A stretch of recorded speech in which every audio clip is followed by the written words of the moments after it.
Hello, everyone. Welcome to a new episode of Launch and Learn with WANDR. My name is Sebastián Jamarillo, and I'm going to be talking about what is jobs to be done and how to leverage them to create better user experiences. So let's get started. So how I became interested in jobs to be done. I wanted to share this story with you because I used to be a jobs to be done hater. Every time I was reading things online about jobs to be done, it kept getting more and more confusing. I wasn't sure why, but it felt like just another trend, people interpreting it in different ways. And to me, it didn't feel very helpful. So I was just completely discarding it. Then something happened in my previous employer. There were two very senior product managers who I respected a lot, and they promoted jobs to be done quite a bit. So I got more curious about it. I felt there was something I was missing. So I went on a journey and I was reading everything I could about jobs to be done. I read a couple of books. I found the sources of jobs to be done. This became something that helped me better understand customers and understand why they would hire the products that they would and why they would be bringing them into their lives. This also gave me the language to frame my own views on the relationship between people and products that I didn't have before. There was something that I always felt, was there, why people would pick a particular product or service, and I couldn't explain that in a very structured way. But then Jobs Be Done gave me that language, and I'm going to talk about what that means in a moment. One very important thing that people need to understand is that there's two different interpretations of jobs to be done. I found that this was part of my own confusion when I was not very familiar with the concepts and where it comes from. And what I noticed is that many people online, they don't know there's two interpretations, and they read a little bit of one, read a little bit of the other, and then produce new content that mixes both theories. These are contradictory, fundamentally contradictory. And if you don't understand those differences, then you'll be creating more confusion and really not applying them correctly. So let's start with those differences. So there's going to be what we call jobs as activities, and then what we call jobs as progress. I'll explain each one of those. When you talk about jobs as activities, this is a task, goal, or objective a person is trying to accomplish, or a problem that they're trying to resolve. So you're probably all familiar with this quote that says, people don't want a quarter-inch drill, they want a quarter-inch hole. If you think of that hole as the goal or objective of what that person is trying to accomplish, then you're talking about jobs as activities. The second definition is jobs as progress. This is a theory that aims to explain why someone chooses and purchases a product or service. This is something that happens when there's a discrepancy between where things are today and where that person wants those things to be in the future. So there's like this aspirational aspect to jobs as progress. There's this thing they want to become, or this place that they want to reach, right? A good quote that I found that I really, really like that explains jobs as progress is Charles Revson's quote about Revlon. So if you don't know, Charles Revson is the founder of Revlon, and he said, in the factories, we make cosmetics, but in drugstores, we sell hope. I think that's very powerful because it differentiates what the company does, right? They make cosmetics, but what they sell is very different. What the reason people choose them is very different. So I'll make a more visual example of this, going back the drill and the hole. So if you're thinking of jobs as activities, that job or that task, as we were referring to it earlier, it's that particular hole, or they want to cut a straight line, or they want to hammer a nail on a piece of wood. That's what that job as an activity would mean. When we think of jobs as progress, I mean, you don't really care about the whole at all. Like, what you want is to create a space for your family to spend time, or you want to decorate your room because it's, makes you feel better. You want to create an environment that um, makes you feel better, or that it's in line with who you are. I mean, these are more aspirational goals. And again, it's this idea of something where that you want to reach. It really doesn't matter if you use a drill to, drill a hole in the wall. You can as well paste that painting with duct tape. It's just a different idea. But anyways, I think this paints a better understanding, or a more visual representation of what this difference are. I would encourage everyone who's looking at this to go check out Alan Clement. If you want to learn more about those differences, go Google this, his very excellent article called, the two very different interpretations of jobs to be done. He goes in depth on those definitions and gives examples, goes back to the history of each one of them, where do they come from. So highly recommend it. Anyway, so let's go back now to the main questions here. So what is jobs to be done? So before understanding what is a job to be done and sharing with the definition with you, I think it's very important to understand why we would use it. The reason we would is because this is going to help us answer a very key question. What causes a customer to purchase and use a particular product or service? So we're really trying to understand why a person will bring a product or service into their lives. In the jobs to be done lingo, it's a person hiring a product or service. So now that we got this out of the way, and I think it's very important to understand why you would be using jobs to be done, then let's go into the definitions. So to do so, I'm going to use the definition that Clayton Christensen gives jobs to be done in his book, Competing Against Luck. I highly recommend also go check out his book. That's perhaps the best book that I was able to get a hold of when I was exploring jobs to be done and trying to understand them. Clayton Christensen explains jobs to be done as a theory, which is very helpful. It's not prescriptive. It really just helps you understand the concepts, and how you apply it. It's really up to you, but it really helps you understand in depth what's behind the theory behind jobs to be done. Clayton Christensen, he's an American academic and business consultant. He wrote many influential books, including the Innovator's Dilemma. And he also introduced one of the most influential business ideas of the 21st century, which is disruptive innovation. So I highly recommend check him out. He's also a professor of business administration in Harvard Business School. He passed away a couple of years ago, but his work is going to remain with us for a very, very long time. So I highly recommend checking him and his work out. Again, I'll use his definition from this book. So the way he defines a job to be done is, a job is the progress that a person is trying to make in a particular circumstance. The words that he uses to describe a job to be done are very important. You'll notice, I'm not sure if you can notice that from the slides, but there's two keywords here. There's progress and there's the circumstances. I'm going to go in depth into what each one of those mean. But again, a job is the progress that a person is trying to make in a particular circumstance. So when we talk about progress, the word progress represents movement towards a goal or aspiration. A job is always a process to make progress. So as I was talking about earlier on my previous slide, where we saw the jobs as activities and then jobs as progress, contrasting them, we talked about that aspirational place that, someone is moving towards. That's what we call the progress, right? And then what it means is that this job is always about reaching and getting to that definition of that job, or that aspirational place, right?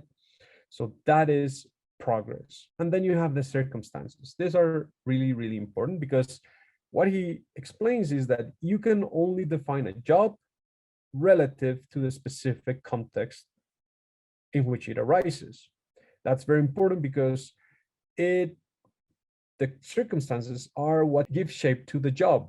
And when you understand the circumstances, that's when you can better create a solution. So this is where it becomes interesting, because people may have the same needs, and we'll talk about needs in a moment, but depending on the circumstances, whatever solution you create for that need can be very, very different. So again, the circumstances are what give shape to the job, and a job can only be defined relative to that specific context in which it arises, which are the circumstances. Also, if you want to think about circumstances, there's dozens of questions that could be important to answer while you're trying to understand the circumstances around a job. Where are you? What are you doing? Who are you with? What were you doing half an hour ago? What will you be doing next? Those questions help you understand what's happening around that specific job that the person has, or that specific need that they're trying to solve. Understanding that context is exactly understanding those circumstances. And there's other contextual factors that are going to be important, things that are at a higher level. You could think of the life stages in a person. So are they out of college? Are they stuck in a midlife crisis? What about their family status? Are they married? Do they have kids? Are they single? Are they divorced? Do they have 1, 2 kids?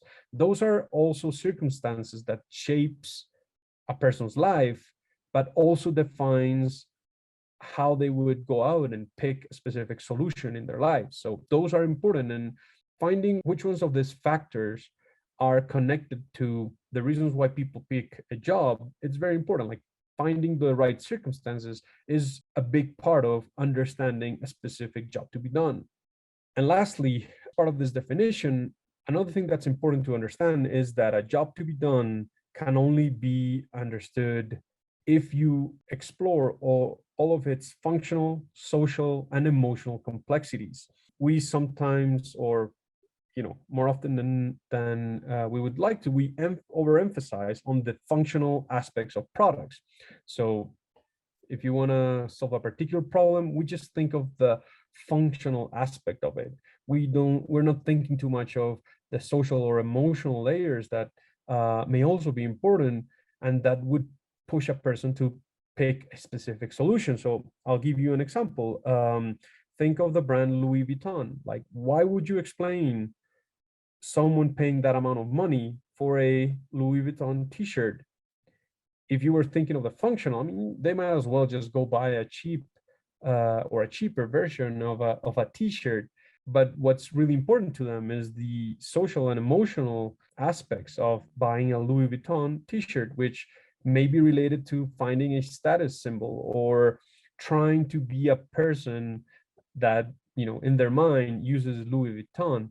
So again, there's this functional, social, and emotional aspects that we need to also uncover and understand to better explain a job to be done. And then I think what's also important is to understand what isn't a job. So we talked about needs earlier. A job to be done isn't a need, right? A need is something like I need to eat, or I need to save money for a house, right? These are very vague, and they don't help product creators like us have any sense of direction, right? When you talk about a job to be done, you are providing a more complex picture as to why someone would pick the solution that they did. So when you think about the circumstances in which, say, for example, I need to eat plus other set of needs, those can vary widely and will cause me to choose a very different solution. Let me give you an example. Let's think about the solution being a pizza place. My need is I want to eat, but the circumstances may change drastically. If I'm on a hurry and I need to get from point A to point B ASAP, but I need to eat before getting there, my circumstances are very different, and I'm probably going to pick something that's very quick, that it's very cheap, that I can take with me in those particular, because I have those particular circumstances that I need to get to that place very quickly. A very completely different scenario is I'm also in the look for a pizza place, but say I'm on a date with someone who I'm trying to impress, right? That completely changes because my circumstances are shaping my particular job, and therefore the solutions that I'm considering are completely different. I want a more fancy restaurant. I want to sit down. I want maybe a bottle of wine with that pizza, right? I want to find a nice Italian place that I can sit and have a really nice time with this person. So see how those circumstances completely change, even though at the end of the day, the solution looked very similar. It was a slice of pizza that I was seeking. But the circumstances changed completely. And that was just an overly simplified example, but I think you start to get the idea. So a job is not a need, right? Then there's another concept that a job isn't, which is a life guiding principle. This is something like, I want to be a healthy person, or I want to be a good husband.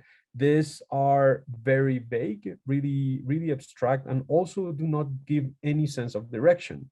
When, the jobs I'm hiring for are those that help me overcome the obstacles that get in the way of making progress towards those guiding principles in specific circumstances.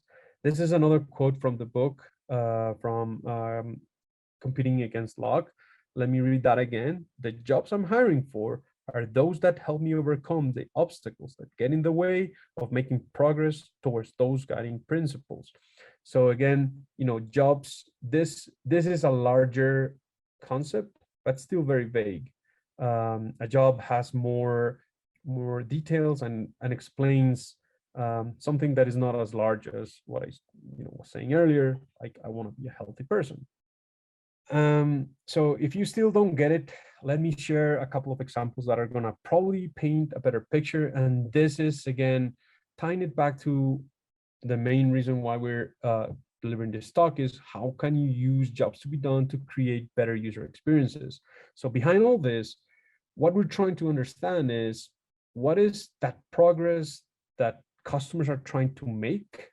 What are the circumstances in their lives that will push them to choosing our particular product?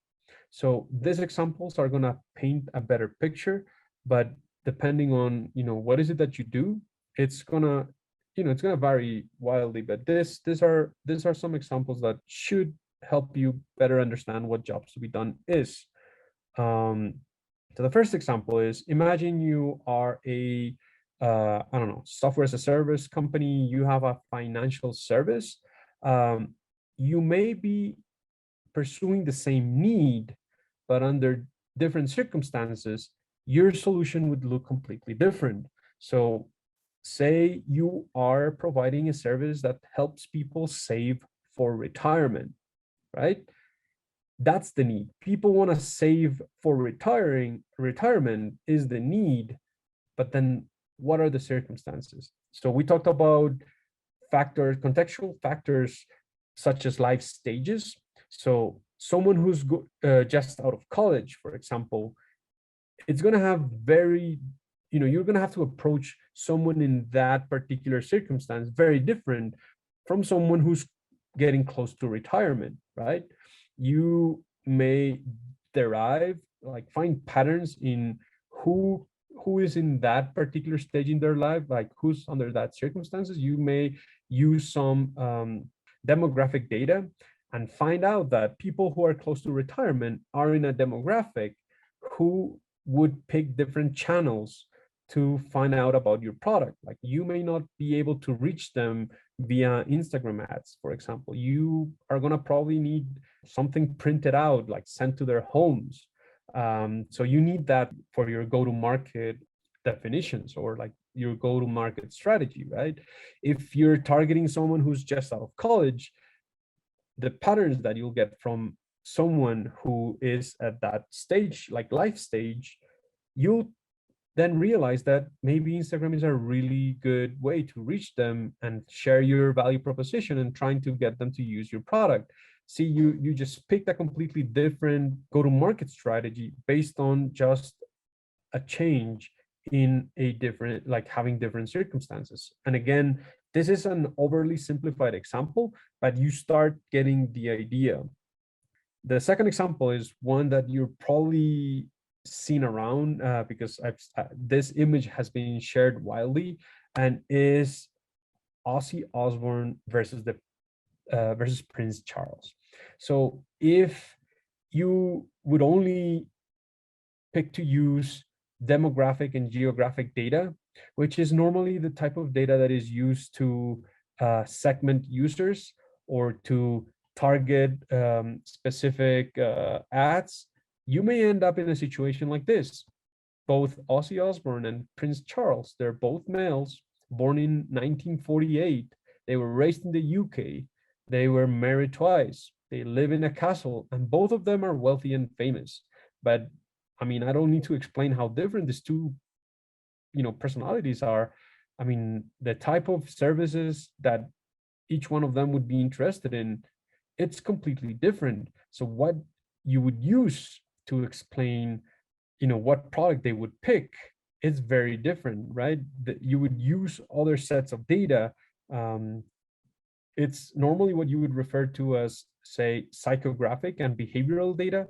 Those tie closer to jobs to be done. But if you frame, each one of these individuals by their jobs to be done, even though they have and they share the same demographic and geographic information, you would find that, they are seeking very, very different things in life. So this is an example that I really like, and exemplifies why just using, plain demographic and geographic data is not enough to shape your products and shape how you reach those customers. The third example is one that it's absolutely awesome. This is an actual product that we all use, is LinkedIn. When you click on their paid version, you'll notice that LinkedIn has 4 different plans. If you look closely, each one of those plans is a job to be done, right? You'll have a job to be done to advance your career, right? You want to get hired, or you want to get ahead by, finding education that's going to help up level your skills. So that's your career job to be done. You have your business job to be done, which is, you want to grow and nurture your network. That is exactly what you want to accomplish. You may be a sales team and you want to use LinkedIn to, find prospects for your business. Then that's a particular job to be done that LinkedIn has found people use LinkedIn for. You may also be an HR team, right? Your job to be done is very different. You're going to be using LinkedIn to hire people, find and hire talent. So this is very interesting because LinkedIn has very clearly understood why people use LinkedIn and how LinkedIn is used for very different jobs to be done. Depending on which plan you choose, the feature set that you have access to, and the way you interact with LinkedIn, even the way LinkedIn charges for their services is going to be very different, because you're going to be valuing different things. You need an absolutely different set of tools to accomplish each one of those different jobs to be done.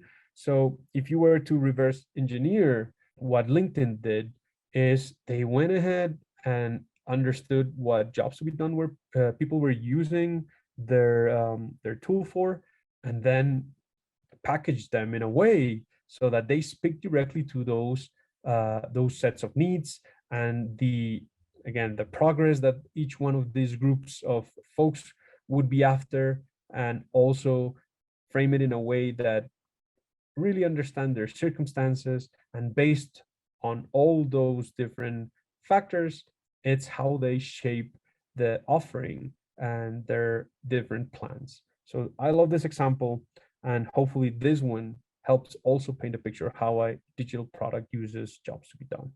And we've reached the end of this presentation. Again, my name is Sebastian. Hope you had enjoyed this talk on jobs to be done, and this has at least piqued your interest, and jobs to be done is something that you would be wanting to explore more. Hope you enjoy and keep learning, keep sharing.